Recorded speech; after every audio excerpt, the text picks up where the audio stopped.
Once again, good afternoon, everybody.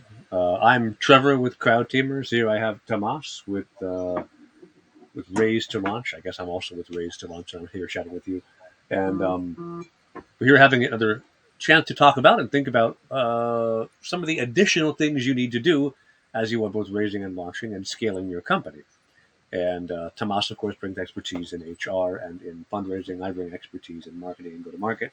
And one of the things he and I were talking about in prep for this call was a lot of people right now have got to make do of, like, I've got to scale more with less, right? How do you scale on a budget when either you go, I raised a round last year, I'm not going to be able to close a round now, or I raised a round now, but everyone's being much tighter with money. I think there are a couple of big chunks here. One is just some big strategic decision making. There's some talks about the HR side, of course, because that's your expertise. I'll bring up some stuff about marketing. I think we'll have a good 30, 50 minutes somewhere on the discussion where we can talk about what we've learned, because I've been through, this is my third recession, and I imagine about the same for you. So we've seen the elephant before. We have some recommendations on what to do. I think a good thing to start with, though, is just at the high level strategy for a business. Right now, I mean, always every founder has 100 things to do. But right now, you have 100 things to do and even less money to spread across them. So, what do you recommend someone does to help navigate between competing priorities? Yeah, I mean, the competing priorities is an interesting topic because you have to find the right data from your team or the right data on the market to already set the priorities properly. So you say, okay, you want maybe have a go-to-market strategy, then you do some market research and all that. This is your field. But on the human resources side, you might be surprised that the people who actually do the job or do the work, they have a lot more knowledge on how to improve this, but just the information does not get to management that easily, or you think you're hearing your people, but you're just only hearing the information that you in your head have a preconcept. You're basically validating the same preconcept information all the time. So I've seen this a lot. To give you an example, a manager thinks, or a CEO, a C-level founder, this is what we should be doing.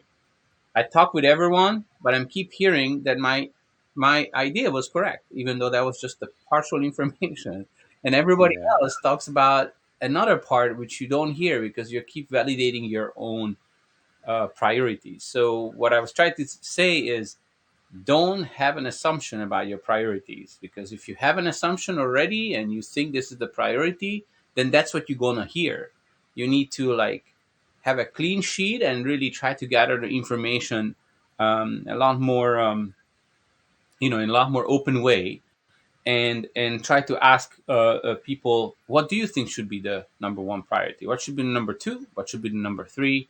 And then when you really let others also give you what the priority should be, then you try to have a, I would say, baby budget or a small budget to execute on those priorities, to try it. And I'm going to give a few examples in a minute, but I'm kind of curious, do you see the same, Trevor, that you know Yeah. So one thing that I wrote about a while back now, and I think it is a good framework for all kinds of decision making, although this article specifically talks about growth tests, is the idea of using the uh, ICE is a pretty well known prioritization method. I prefer peer to ICE, which is one of my own devising. ICE has impact, confidence, and ease, and I end up with priority, importance, ease, and result. So I like both priority and importance both being available, because things might have priority because you want to get them done now, even if they're not necessarily like the most strategically relevant. And so these are all scaled on a point of a 1 to 5 scale, except priority is actually a 1 to 6. So it lets you kind of put your thumb on the scale of it. And what I like to do is when you have a question, there's something you want to answer in, in my case, in growth marketing, but also just in general, you solicit the opinions as broadly as you can. And if you can get 10 people to score, priority, importance, ease, and result for everything, and then of course you divide by 10 because you've got to do some math transformations here, and then multiply these numbers together, it gets you a score in the end. And with that peer score in the end, you'll be able to see how important this is, not just to you, the CEO, but to everybody throughout your org. And that is one of the ways I like to really gather in and make it where it's not just me and my reflection in the mirror making decisions, but rather you say to everybody who's got a stake in this decision, hey, what's your opinion? Of course, I wouldn't necessarily invite in people who are entirely unrelated to the subject, right? If you're asking, hey, um, what's our new sales push going to be for the quarter? Maybe you don't ask the accounting team, or maybe you do because they know where the money's coming from. Like, think of the right way, the right people to get involved here. Like your bookkeeper, probably not. Your CFO might want to be in the room. Yeah. So like these sorts of things and scoring them gives you that capacity to uh, democratize some of this information so that it's not, as you mentioned, a one way flow. Yeah. So it's basically just to maybe repeat myself a little bit. If you have a priority concept in your mind as a leader, and you need validation for that, that's what you most of the time gonna get. But if you're actually not sure about the priorities, you should try to forget yours, and try to really have an open way of finding out what that is.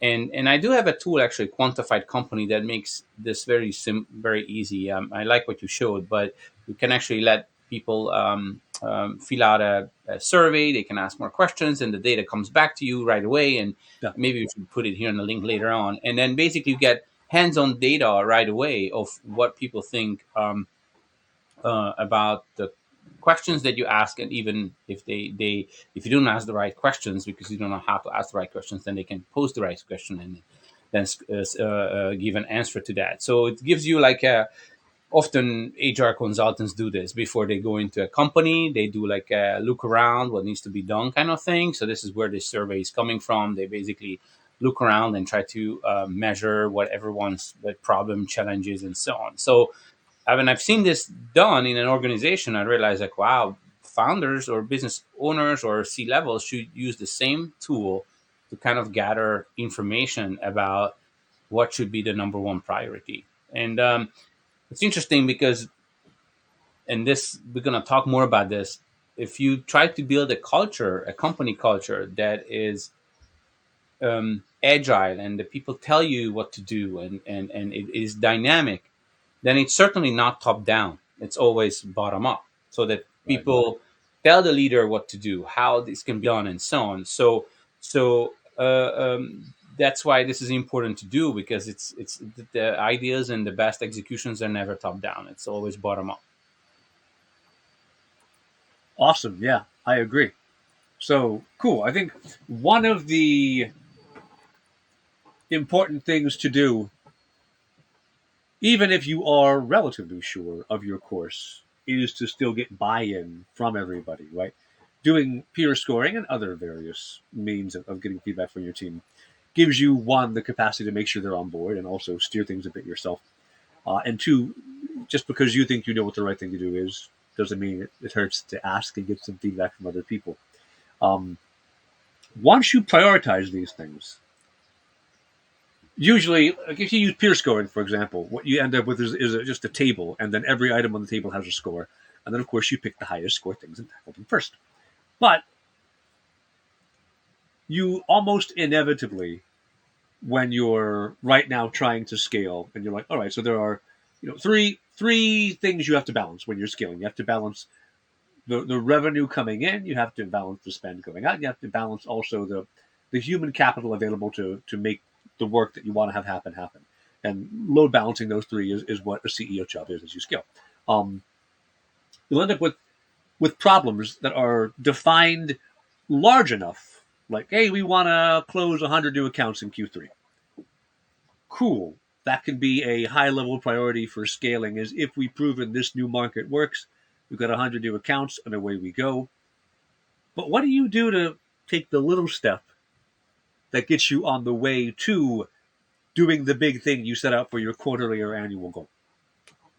Yeah, good question. On the human side, there is a lot of things you can do with baby steps. So often you don't need to think of like a full-time hire, right? How about you just have a conversation with someone who is actually knowledgeable on that market as a consultant, a freelancer, and so on, and then try to work with that person for 5-10 hours, even in a month, not even in a week. That definitely gives you a baby step. So I call the baby step is maybe like $1,000 or a few $1,000 commitments if you have a limited budget.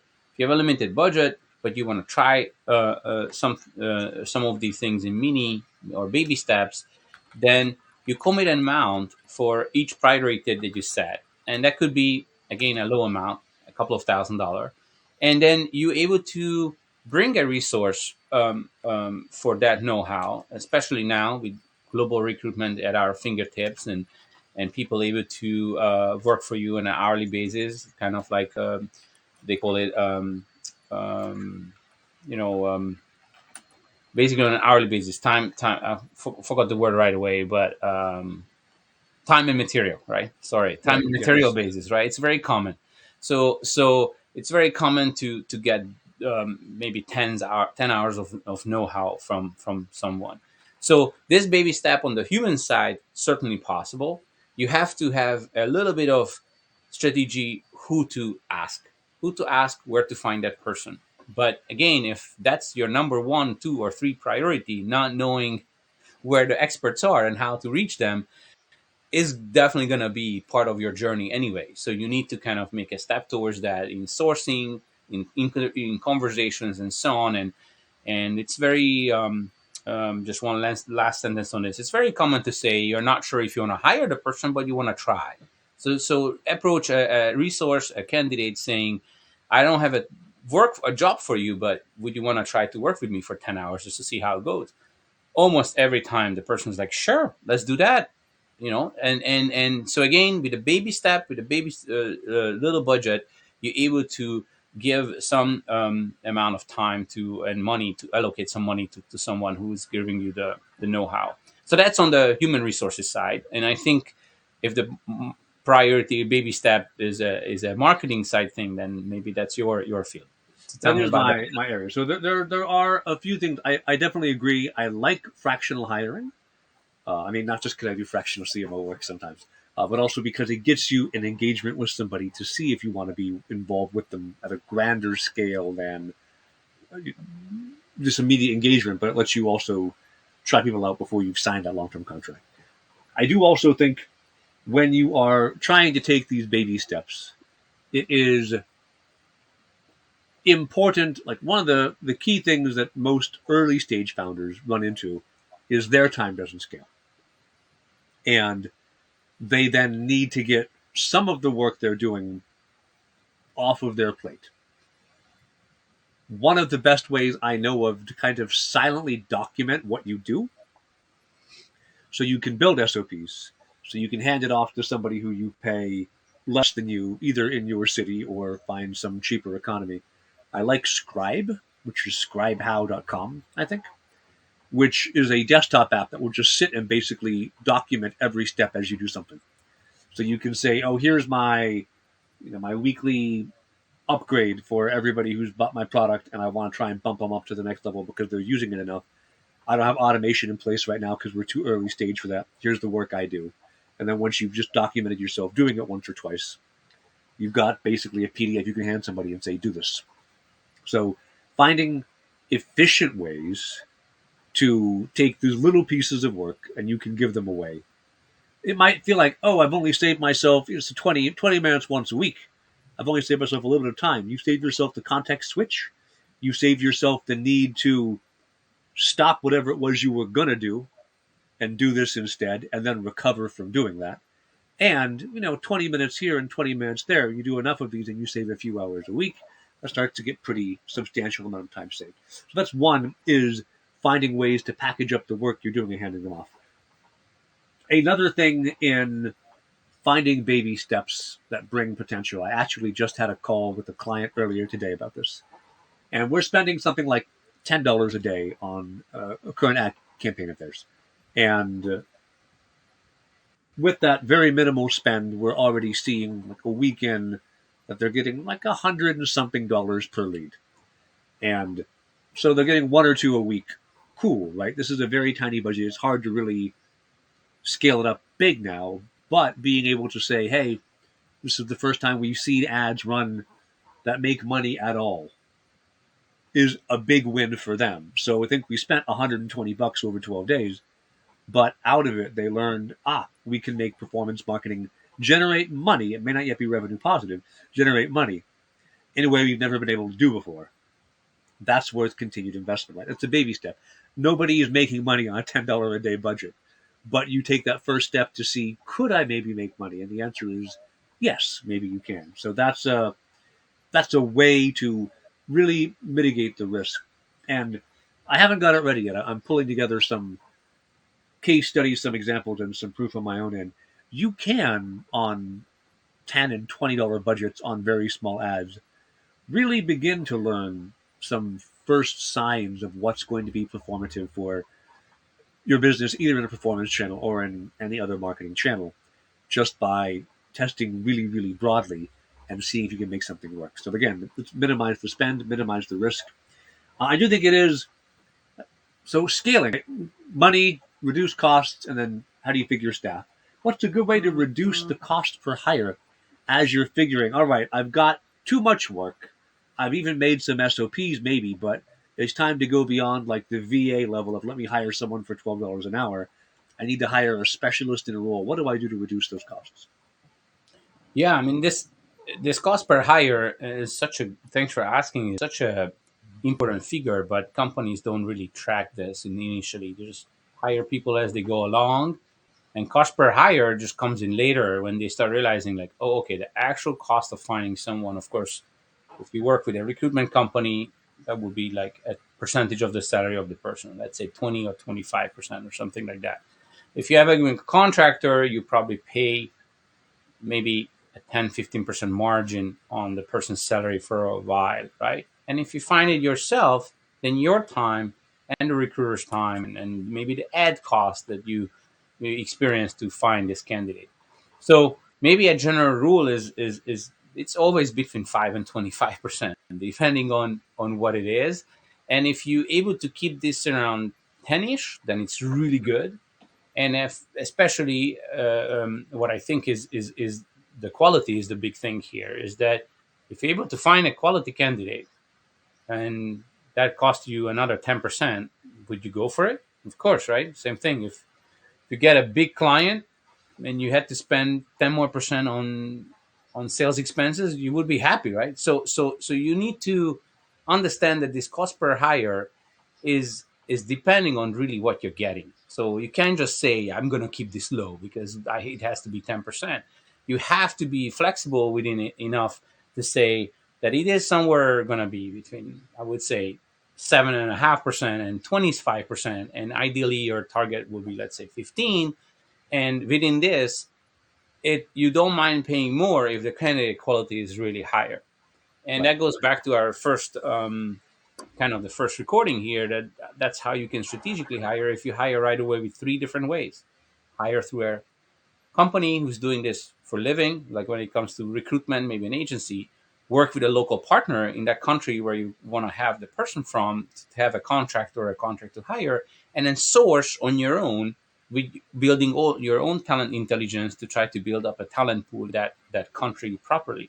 So with these three methods at the same time, you're always going to have uh, ideally options of choosing this candidate that you found directly, which may be the cheapest to hire, but maybe not the best candidate, or this contractor that this partner got to you, maybe a little bit more expensive, but you can try and see if you want to get it converted, or you're willing to pay a fee for someone who the recruitment company says this is the best candidate. But then if you have a way to compare these, that's when you can make the best decision. And I think it's ultimately never an easy decision when you hire someone. That's why I think you should take it gradual. So I think lately, try someone with a baby step is a good way.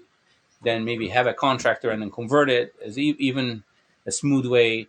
I think the hire permanently is not a low budget solution. Yeah. Hire a full time person with a fee is going to be a challenging thing, especially today's environment where the current economic climate is. So I think it's just making it scalable is the best way. And again, that's how you can keep the cost per hire low, by looking at these numbers constantly. Definitely. I've had real good luck personally. If you have even a moderately good hiring process in place for, I'd say, intermediate and junior, it's hard to find good senior people almost no matter what. But for intermediate and junior people, like people who are either experts at their skill but not a manager, or people who are new in the job in a given career space, are just looking for an opportunity where something good is happening. Really good, even if they're very simple, but really good structure around how the hiring works. Right? Don't use Excel as your HRMS. Right? Like find, I mean, AppSumo always has one or two on sale. Right? Like if you really want to just pay the $80 and have something so that you're tracking these applicants a little better, having a good way to automate some of the messaging, some of the replies, and like one of the things I have found works really well is everybody who applies immediately send an email just asking like three questions that are not that hard, and anybody who doesn't answer those three questions is not an actual applicant. Because I'll get like, so the last time I was hiring, I was hiring a moderately senior account manager role for my agency, and the number of people who I got applied who were like, "Hey, I am in sub-Saharan Africa. My only experience is selling cell phones, and I'm applying for a job at your company where you've indicated you want someone in the Canadian time zone." And just like, I'm sorry, no. You may be really motivated, but you lack all of the skills you had to have to be a good applicant, and all you're doing is applying to every single role that you find on LinkedIn at all. Hmm. So you automatically set up a rule where application comes, instantly send a reply, and only the folks who reply to that are actually considered. You cut down your inbox spam like 90 to 95% right there. These sorts of things, right? You want to reduce not just the cost per hire of an outside agency or whatever, you want to reduce your time, right? Last week we talked. CEOs shouldn't be 100% busy because the time required to get through a hiring flow is a pain in your butt. And if you're already at 100% busy when you're doing it, you're not going to do a very good job and you're going to be grumpy about it. So reducing that cost per hire, but also consider time and money. What's the lost opportunity cost of it takes me 6 months to hire this role versus I managed to hire somebody in 6 weeks? If it's a person who you need to hire, and in the discussion of we're scaling on a budget, it should be somebody who you have a clear and present need for. Not having that role for months and months and months and months will also be expensive for you. It's one of the reasons why hiring a CTO or a CMO at a Midland stage startup can take months and months because they want to find the perfect fit. And it's rare on the ground to find somebody who's scaled up a startup from 10 to 100 employees, that kind of thing. All right. Um, You actually, sorry to interrupt. You triggered something. Why? Thank you for saying this. You could yeah. trigger something with which is still with this cost per hire is, and thank you for summing it up and referring it to the CEO shouldn't be busy, because this cost per hire has one more element. What happens once the person is on board? So the productivity happens after that. So you, the way you actually measure if this was a good hire and it was worth, let's say, pay a recruitment fee if the person is really good, is how this person going to perform at the work. So if you do not have a way to measure the person's performance and you don't have a good set of expectations already at the interview process or at the start, that kind of shows that you're not prepared. You're not even prepared to measure how this person can perform at the job. And if they, of course, if the person outperforms your expectations, then there you go. Your return on investment is the right, shows right there that that was much better higher than expected. And honestly, if you did a good job finding people, good people should always surprise you. They will always gonna be like, "Oh my God, I never thought that's possible." And that goes kind of back what we said the first time. Hire, kind of aim for a higher, a better person that what you're imagining. Try to hire beyond what your capability is, and then see if that person can join the organization, and then create something that you're unexpectedly haven't thought before. So that's going to be the way to really measure Yeah. cost per hire. Yeah. It is important to set out expectation in the hiring process. And I've known, right, when we talk about scaling on a budget, I recall, I think we talked about this. No, I talked about this on a lunch club call with somebody. So when I joined a company in Poland for the first time, when I moved to Warsaw, they had no onboarding of any kind. They also were like, "Hey, we'll help with relocation costs." And then like a week later, they said, "Hey, so when are you flying in?" And I went, "Aren't you buying the ticket?" And they went, "Aren't Are we? What? You expected us to cover the flight?" And I was like, "Yeah, dude, what did you think relocation help meant?" Like, well, we have somebody who reads Polish review your rent contract. I'm like, oh, that was the entirety of my assistance. Whatever. Anyway, point being, I go on board there, no onboarding of any kind. I'm the first international hire in the company, and I'm in charge of a marketing team with no objectives coming from above on what we want to accomplish, no guidance from below. Like it was just completely adrift, and Very startup. yeah, well, very startupy. Although this was not a startup, this is rather just it was a somewhat disorganized experience. I guess they were a startup. It was a 16-person company when I joined, um, and the necessity to self-discover and then begin to set agendas and just do stuff like look for trouble. Um, I was a pretty good hire there, and like we did tons of insane things in that first 4 or 5 months. That because I'm like, no one told me what to do, and I'm left on my own. So I'm just going to do crazy things. Um, that's I would argue a good hire is somebody who goes and finds those problems and fixes them. Whereas it's very easy, and when you're hiring, if you don't have that onboarding support, if you don't have a way for people to get into the culture, into the processes, into what's going on, that time to where they make you money gets pushed further and further down. Bad onboarding also usually increases the risk of churn. Bad onboarding usually impacts negative company culture. If there are a bunch of things it's bad at. So when you want to reduce your cost per hire and scale on a budget, the more time you put into prepping, whether it's a hire or a marketing campaign or any of these things, the more prep work you put in, the more efficient you will be. Very, very true. I mean, the wrong hire. If you don't have a good onboarding process, your first hire could totally go off in the wrong direction because they assume the job will be different because that's what they want to do. So yeah, onboarding is important. I think if just a few tips because maybe there are a lot of startup owners listening to this and we don't have a good team. So of course, doing an onboarding, a basic one is to talk with everyone in a kind of one-on-one session and just ask what's your expectation, what is the expectation from me, what do you think is good expectation from you, how do you measure your own success, kind of thing. What if you're not telling you what you should be doing, how would you so if you ask these open questions with everyone, the person who is onboarding as a new person realize that they actually have little bit of a peek what everybody's doing, what there's expectation from each other, so that already helps. So that's just basic. Don't skip that, especially if you have the less than 20 people. It should not be a problem, right? It's only like 10 hours, half hour with everyone. And if the team does not have time to meet with the new person, that's already showing that the person was hired way too late. Everybody's too much under the under the swimming already and under the water. So that's why I recommend to do this one-on-one. Yeah. By the way, there's a good platform called Mentessa that does this very good. It facilitates the onboarding. So you basically just add the new person in there. We can probably paste a link of just wanting to also refer some of the tools that I've been using because it helps to do all this hands-on. So a new person creates a profile, and then everybody can actually set up a time to talk with this person. It's a good facilitating mentoring platform.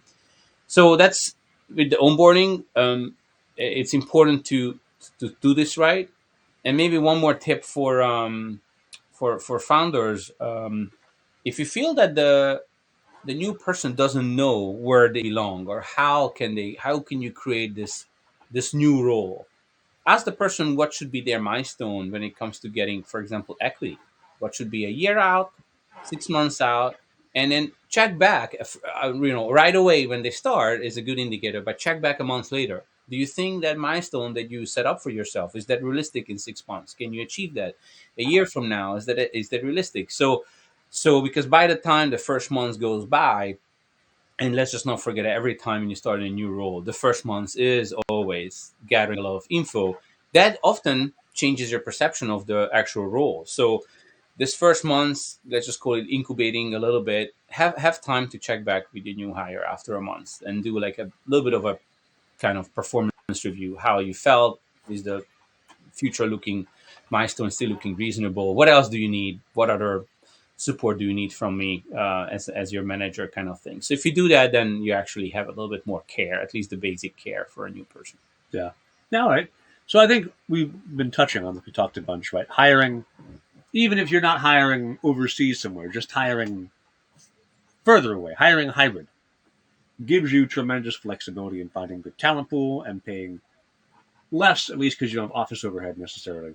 But how do you create a hybrid culture that works to help a company keep their employees around, which is another one of the important things to help with scaling on a budget is employee churn, just like customer churn, will eventually end up killing you because your institutional understanding of how the company should work evaporates, and then you have to relearn all those things again. Mhm.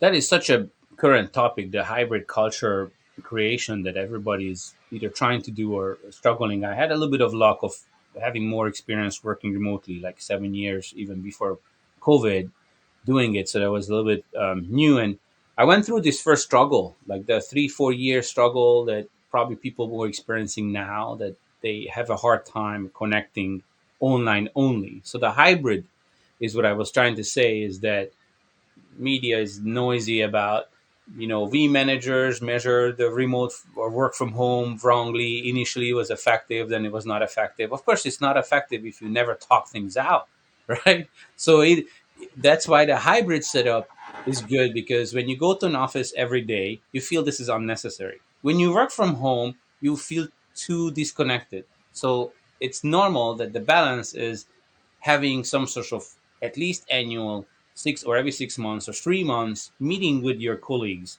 where you can spend a couple of days together. I'm not saying not one day, not 1 hour, days together. So you can talk out the challenges and the problems. So you put everything into perspective. So creating a hybrid culture starts from maybe the leaders setting a rhythm. If you do not have a budget to get the team together, then think one more time. You can just save the office cost, save all the team building cost, and just assume that people are gonna work together and it's gonna work out brilliant. That's just not realistic. Like, you need to at least bring people together for a hike, a drink, a party, or something. So you need to get that hybrid thing going. So that's number one right there. And again, the baby steps with the budget is, you can do a team building, doesn't have to be expensive. You can do a hike. You can just do something fun that is not really, people will remember it, and you get them out of their normal day to day.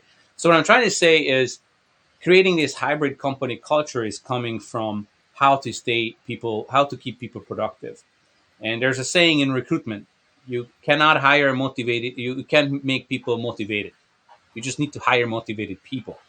That's true. You can motivate people temporarily, but you, starting with the company culture, is together with hiring, that you have to hire the right people who are proactive, wanna, they're actually motivated to work for you. Maybe they believe in your vision or whatever was the reason. Find out, and then create this company culture. If you try to force this and make someone to be part of the team or motivate someone, you're just going to run out of energy. And again, this kind of backfires, because you have a lot of proactive people, then they will have a lot of things to ask. They want to tell you how they can achieve that. So you're going to be overwhelmed as a C-level person with their input of how to get this done. So you got to kind of balance that, because that's going to be the next problem. If you have a lot of proactive people, you just end up demotivating them by saying, "You're not going to do this now. You're not going to do this now. We cannot do this now. It's a good idea, but you cannot do this now." So that's the kind of balance that you need to find. Gotcha. Cool. Yeah. So I also think, and a lot of what is true on the HR side as you're scaling on a budget, is true on marketing, on revenue, on customer success, right? All my big areas of expertise. Um, Testing, whether you're saying it is testing an ad budget, you're saying testing a new platform, whether you're saying it is testing a new hire, right? For crowd tamers, whether or not we're scaling on a budget, every new hire ends up doing a week paid pilot before we make a contract, because that's the iterate into success, right? If I work with you for a week, I already pretty much know everything I need to know about you. And if you're on the ball and you do good work and you ask good questions and you perform at or above expectations for a week, you're going to be pretty hard pressed to fake it for that long, right? Anybody can blag their way, not anybody. Many people can blag their way through an interview, right, and sound really good. Working for a week shows a lot about the person. That's one, testing, right? Also, likewise, test a campaign, test a platform. I think a common mistake on both marketing and on the HR side, I see companies make as they are currently staffing down or not staffing up, is they assume software can fill in the gaps. Like, hey, if we just bought this software, we'd be able to get more leads. If we just bought this software, this or this other thing would be better. And the answer is almost overwhelmingly the software is not what's wrong. The strategy is what's wrong.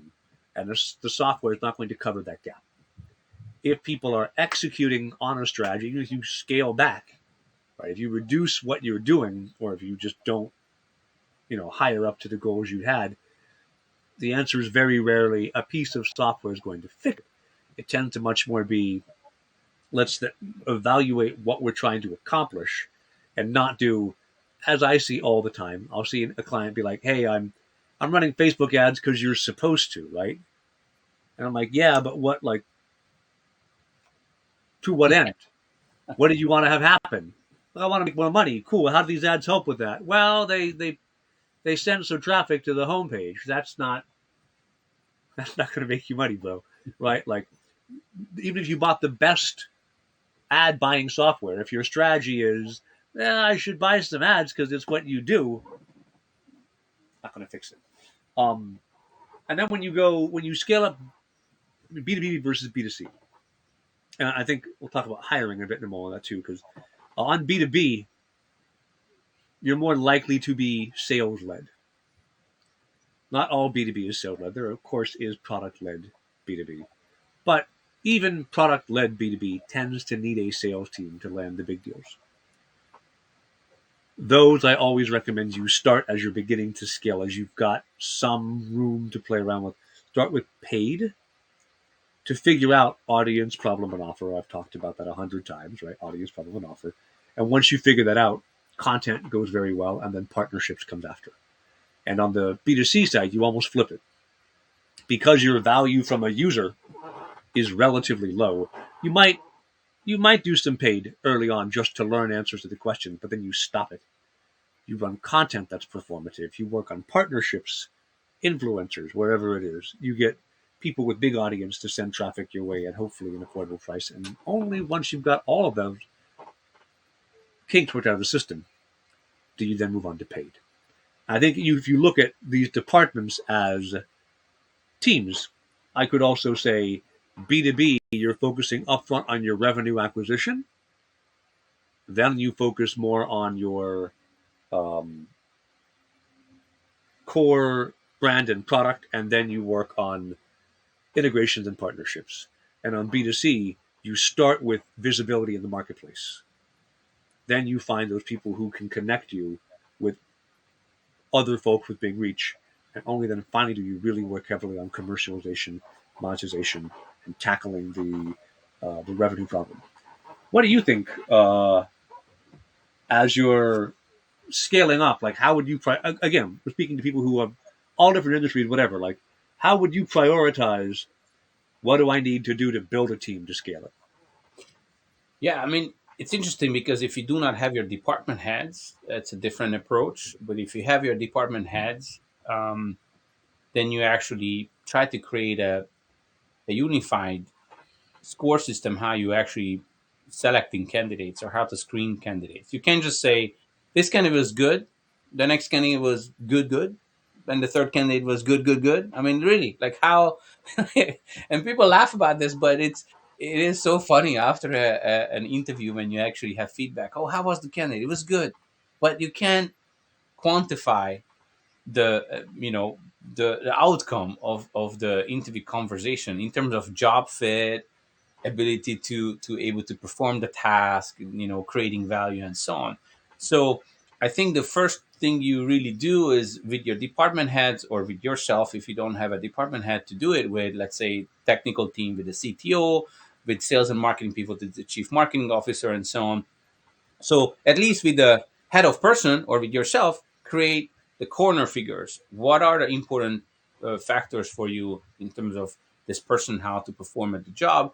And you somehow have to have a score, even if your belief or feeling is that this person is a 50% fit, 80% fit, 100% fit, or something like that.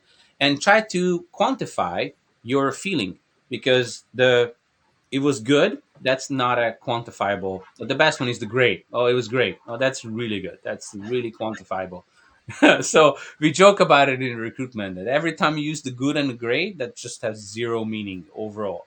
And not want to be political, but that's why I was laughing that previous president used this a lot. It's going to be good. It's going to be great. So I took that slogan as a wow. That actually has the least meaning from a how to measure the outcome. So in recruitment, that's what you do. You create the corner figures. You create a percentage or some sort of number, and if you have a hard time as a leader or manager quantifying this, then think of three. It's easy: thumbs up, okay; thumbs down. You don't have to overcomplicate it. And this means that thumbs up is anything that is better than what you thought. Okay is that it's just what you thought is going to be, and a thumbs down is that you're just a negative. So, and then of course you can quantify it further. And so that's how you begin, um, start looking at the interviews. And we talked about this, that you treat the interview every time like a client meeting, because that candidate could bring you the same way, same source of value as a client side. So, in recruitment, there's no really business to business side or business to consumer side, but it does, you can kind of create similarities between the approach. And yeah, I hope that answered your question. Yeah, cool. All right. Um, we got 3 minutes, 2 minutes, 2 minutes left before we wrap up the stream today. Any last thoughts? Any other things people should think about as they are trying to scale but do so cost effectively? Yeah, maybe one last sentence on this. Cost effective scaling is how it should have been done in the first place. But just in the past, where everybody was burning a little bit more money. So maybe that what I'm trying to say is this is the proper way. Think about it, being agile and able to steer away if this is the wrong direction is important. Give up what you've learned, and just take what you learn and give up the whole goal and say this is actually not going to be, it's going to be too expensive, or it's not going to be, we're not going to have the steam to take it to the end. So you need to recognize also when to put a project aside and say, once we have more money we'll finish it, but right now this priority may not going to fit in the initial budget. So know when to not abandon ship, just kind of put it on the side to icebox is a good tip. Yeah. So right now, I mean, the market's pretty crap. Uh, Crowd tamers I've talked about a couple times in the past, right? We had something like $40,000 in agreed on monthly revenue just walking out the door 2 months ago and say we're not going to pay, uh, which has been rough. But part of what this economy and that event have forced me into a focus for, I think it's a good model for anybody right now to look at, is I'm spending 80% of my time on what makes me money in the next 45 days. And then the other 20% of my time is on stuff that I think is a longer play. And so stuff that makes me money now has to come first. I have to recover back up to the revenue numbers I was at before all that client money went. I know we sent a contract, but no, thank you. More Uh, effective, you see? yeah, be more More. effective. Exactly. So I had plans, I had hiring, I had all of this laid out. And I was beginning to question it because growth had gotten slower as the economy's gotten weirder. But I hadn't abandoned things until March, end of March, when I was like, oh no, like everything's gone pear shaped. And the new focus, the new tactics I'm taking, like I've had time to put all this stuff in place and do things I probably should have been doing earlier, but they weren't a priority. And I'm seeing things turning around, right? I think it is, as anybody here is thinking of, I've got tighter money than I wanted to, right? Test every assumption, prioritize for what is going to make you money now, but don't completely forget what can bring you a long term win later. And think about always, always, always just what is the 1% better I can do today. Don't worry about swinging for the fences. Just figure out what's the littlest step I can make that helps me advance my way onto a big win later. All right, Tomas, as always, thank you for the time this afternoon. I hope your followers and my followers found it useful. If anybody has any questions, feel free to reach out to me or Tomas. You can find me, Trevor, at T Longino at crowdtamers.com or Trevor Longino on Twitter. Tomas, where can folks find you? At LinkedIn Holzer, but if you're watching this, you probably already connected with me Very or possibly, connect, yeah. and feel free to ask questions. I look forward to answering most of them. Awesome. All right. Thanks so much. I'll see you next week, Tomas. Thank you. Have a good week. Cheers. Bye. Bye.